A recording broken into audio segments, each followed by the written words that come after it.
ऊर्जा आती है। हम लोग जब छोटे हुआ करते थे तो ऐसे ही हम लोगों के अंदर ऊर्जा हुआ करती थी, लेकिन कोई ऐसी संस्था या कोई ऐसा मार्गदर्शन नहीं हुआ करता था जो हम लोगों को एक सही दिशा में ले जाने का कार्य करे। और आकाश जी का जो ये दिया संगठन में सहयोग है, ये निसंदेह बड़ा सराहनीय है।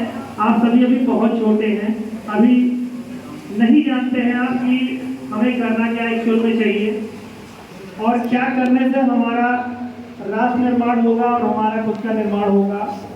ये सब दिया संगठन आप लोगों के लिए कर रहा है। आप लोग जैसा अपना कंट्रीब्यूशन कर रहे हैं, अगर ऐसे ही कंट्रीब्यूट आप लोग करते रहे तो जो कहा जाता है राष्ट्र निर्माण में युवाओं की महत्वपूर्ण भूमिका होती है, वो निसंदेह एक दिन सिद्ध हो जाएगा। तो आप सभी लोग अभी छोटे छोटे बच्चे, देखने में बहुत सारे बच्चे बहुत छोटे छोटे से हैं, क्लास 6 के, 7 के, 8 के, 9th और 10th तक के बच्चे, 12th तक के बच्चे यहाँ पे उपस्थित हैं। आप लोगों को लग रहा होगा कि हम लोग बहुत छोटे हैं और हम लोगों का तो बस ठीक है, अच्छा है, सोशल वर्क में काम कर रहे हैं। कुछ बच्चों को मैंने देखा जो हमारे यहाँ कुछ प्रोग्राम हुए वहाँ पे आए, कुछ बहुत ही समर्पित बच्चे हैं। उतने समर्पण के साथ लोग घर पे काम नहीं करते हैं जितना ये लोग राष्ट्र निर्माण में कार्य कर रहे हैं। अगर आप लोग उनको देखेंगे तो निसंदेह प्रेरणा मिलेगी। और जब आकाश जी और इनकी टीम मेरे पास आई थी और इन्होंने कहा कि सर हम लोग इस तरह के संगठन से जुड़े हुए हैं, मुझे जान करके बड़ी खुशी हुई कि एक लड़का बीटेक है, साथ में उनके जो टीम के लोग हैं वो भी बीटेक हैं, अच्छे पढ़े हुए हैं, वेल एजुकेटेड लोग हैं। और वो लोग युवाओं को इतना बेहतर आगे बढ़ने में कार्य कर रहे हैं, सहयोग दे रहे हैं और अपनी उच्च शिक्षा का इस तरह के कार्यों में सहयोग कर रहे हैं। तो मुझे लगा कि ऐसे लोगों को मोटिवेट करना चाहिए, प्रोत्साहित करना चाहिए। तो मेरे से जितना हो पाया मैंने अभी तक किया है। आगे के दौर में भी मेरा प्रयास है कि मैं ऐसा हमेशा को सहयोग करता रहूं कि माँ गायत्री की जो राष्ट्र निर्माण की जो योजना है, आदरणीय परम पूज्य गुरुदेव वंदनीय माता जी का जो एक संकल्प लेकर के उन्होंने बहुत दशकों पहले, कहा जा सकता है सदियों, शताब्दी पहले उन्होंने अपना प्रयास शुरू किया था। आज के ये युवा जो बहुत ही वेल एजुकेटेड है, इस कार्य में लगे हुए हैं। अगर ये कार्य निसंदेह ऐसे ही चलता रहा तो जो संकल्प परम पूज्य गुरुदेव और वंदनीय माता जी का संकल्प रहा है, वो निसंदेह वो संकल्प बहुत जल्दी ही पूरा होगा। जो युग निर्माण, राष्ट्र निर्माण की जो भावना इस संकल्प के साथ एक तरह से गायत्री परिवार कार्य करता है और इसका जो डिवाइन इंडिया यूथ एसोसिएशन है, जिसे दिया के नाम से आप जानते हैं, इसका कार्य निसंदेह बड़ा ही सराहनीय है। और बहुत सारे स्टेट में, बहुत सारे जनपदों में इसका कार्य पूरे भारतवर्ष के जितने भी जनपद हैं, लगभग सभी जनपदों में युवाओं का ये संगठन लगभग बन चुका है। और जहाँ नहीं है वो आगे चल के दौर में बनेगा। और उसकी मिसाल ऐसे ही जैसे दिल्ली में एक प्रोग्राम हुआ था दिया ग्रुप का ही, काफ़ी सराहनीय कार्य था, उसी तरह से मुझे लगता है कि प्रदेश का सबसे मजबूत और सबसे शानदार संगठन आकाश जी के नेतृत्व में दिया संगठन बस्ती करेगा। और हम लोगों का पूरा साथ और सहयोग आकाश जी के साथ है। और यहाँ पर मेरे गुरु जी भी हैं, आदरणीय मनोज सिंह सर,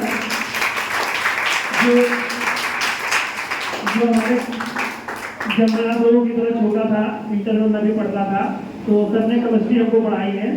और उस समय मैं सर के कॉलेज से ही था और सर उस समय भी गायत्री परिवार से जुड़े हुए थे। और उस समय सर का झोला और सर का जो एक कल्चर था, उस समय हम लोग छोटे थे तो उतना कुछ समझ बहुत नहीं पाते थे, लेकिन इतना जानते थे कि मतलब ये सर का बहुत ही ज़्यादा रुझान हुआ करता था गायत्री परिवार से। मुझे लगता है कि सर के पिताजी भी शायद गायत्री परिवार से साथ जुड़े हुए थे।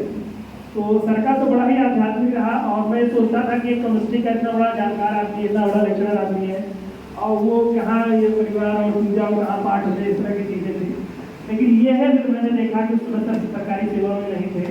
जैसे मैं सोशल वर्क के लिए कार्य कर रहा हूँ, सर भी बड़ा सहयोग करते थे बच्चों को, जो गरीब बच्चे हुआ करते थे या जो भी बच्चे हुआ करते थे ग्रामीण स्कूल के, जो नहीं पढ़ाई उस तरह से करते थे, सर बड़ा सहयोग करते थे बच्चों का। और आज उसी क्रम में सर की मेहनत और सर की ईमानदारी ने ऐसा कुछ प्रयास किया। जब मैं इनका शिक्षक था उसी के दौर में ही सर का आयोग में चयन हुआ और आज आपका मेडिकल कॉलेज के प्रिंसिपल के तौर पर सर का कार्यभार है। आगे मैं उम्मीद करूँगा कि सर का और भी आगे हो और बहुत आगे जाए और आप जैसे लोगों को ऐसे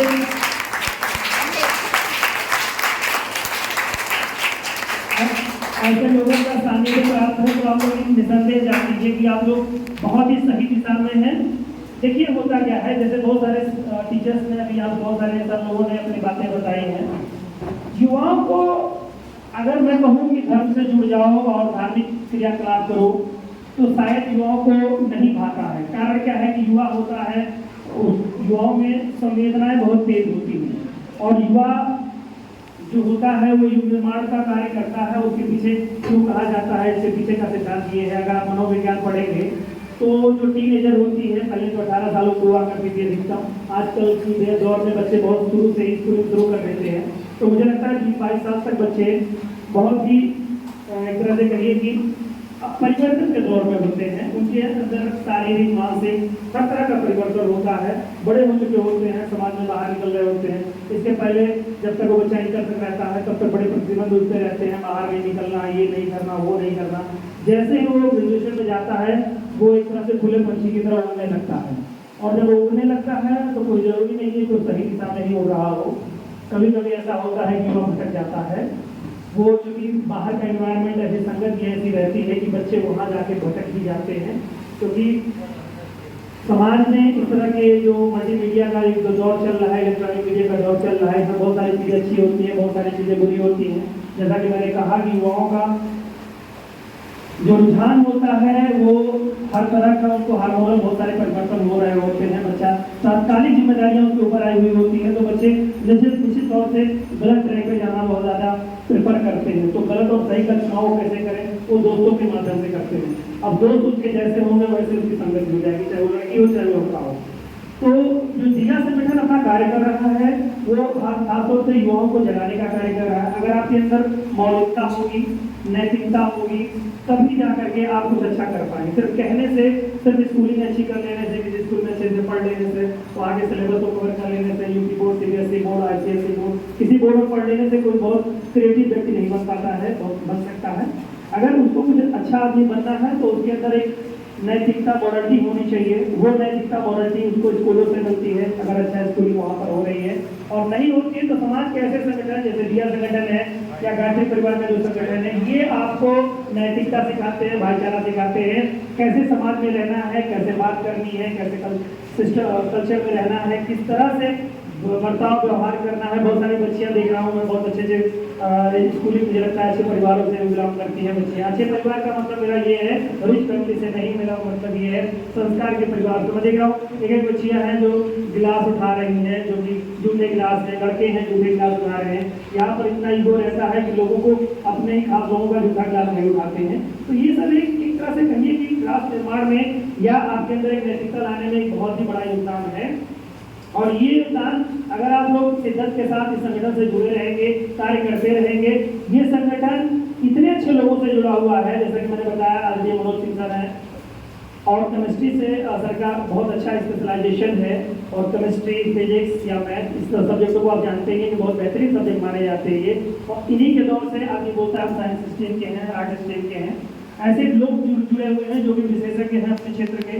इसके साथ ही साथ कुछ लड़के हैं जैसे आकाश जी हैं, वो फिजिक्स से उन्होंने बीटेक किया, और भी तमाम सारे भाई जिनका नाम मैं नहीं जानता हूँ, जो भी वेल एजुकेटेड हैं, बहुत अच्छे हैं। कुछ ऐसे बच्चे हैं जिन्होंने BHU से अपनी स्कूलिंग करी है, अच्छी स्कूलिंग करी है। अब इसका मतलब है कि सारे आपके साथ बहुत ही बेहतरीन और शानदार लोग हैं जिनको एक अच्छी नॉलेज है, अच्छी स्कूलिंग उन्होंने की है, अच्छी कॉलेज की है उन्होंने। अब आपको सीखना होगा दोस्तों, और सीखने की जो प्रक्रिया होती है कोई एक दिन की प्रक्रिया नहीं होती, कोई एक दिन में नहीं सीखता है किसी चीज़ को, उसके लिए टाइम लगता है और एक लंबे प्रोसेस के बाद में जाकर के कोई चीज़ हो पाती है। तो आप सभी लोग जो जुड़े हुए हैं, एक चीज़ इसमें ये ध्यान रखना होगा, जैसे जैसे संख्या बढ़ती चली जाएगी वैसे वैसे इसमें विकृतियाँ भी आने लगेंगी। अभी तो आप सभी लोग छोटे हैं, जैसा कि आपके अंदर हार्मोनल परिवर्तन होता है, जिसे लीडरशिप करने की क्षमता होती है, तो वो धीरे धीरे डेवलप होती चली जाएगी, तो बहुत सारी विकृतियाँ भी आपके अंदर घुसती चली जाएंगी। संगठन में बहुत सारी ऐसी कमियाँ आने लगेंगी जो कि ठीक नहीं रहेंगी। उसके लिए मैं किसी एक को नहीं, मैं आप सभी लोगों को बताना चाहूँगा कि आप सभी लोग बहुत ही शांतिपूर्वक और विवेकपूर्वक अपने कार्यों को करेंगे। कैसे करेंगे कि कोई भी चीज़ ऐसी नहीं होनी चाहिए संगठन में कि जो आपका दोस्त हो, जो आपकी सिस्टर हो, जो आपका ब्रदर हो, वो उसको किसी तरह से आपके किसी बर्ताव से नुकसान पहुंचे। आप कभी भी ऐसा बर्ताव नहीं करेंगे।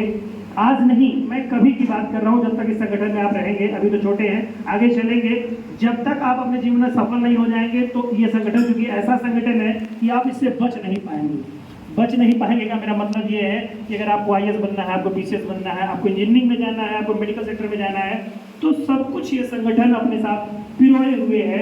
तो आपको ऐसा कुछ नहीं है कि आप यहाँ से हट करके कुछ काम करने वाले हैं, इसके बाद हटेंगे तो सिर्फ सफलता की तरफ आप जाएंगे और कहीं जाने की आपको कोई आवश्यकता नहीं होगी।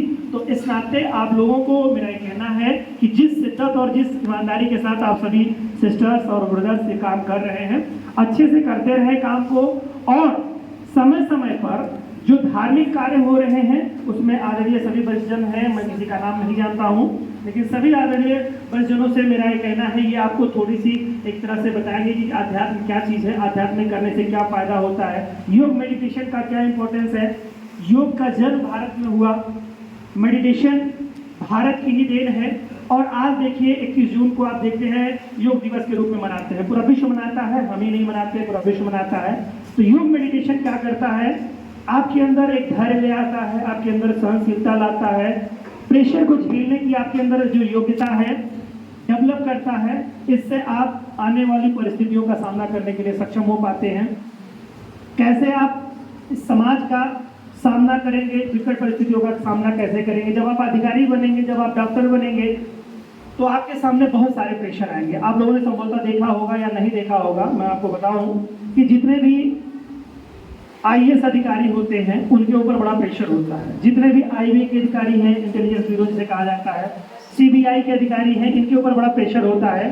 ये सभी मेडिटेशन करते हैं, योग करते हैं, और अगर आप लोगों ने शुरुआती दौर से चीज़ें अपने जीवन में इम्प्लीमेंट कर डाली है ना, तो आप जान लीजिए कि बहुत ही सशक्त व्यक्ति बनेंगे आप, और सशक्त व्यक्तित्व के साथ आप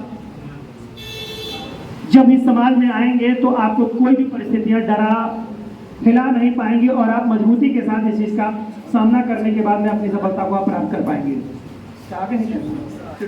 देखिए, मैं आप लोगों को बताऊंगा, सीढ़ियों, देखिए आप सभी लोग सीट पे अपने बैठे रहेंगे।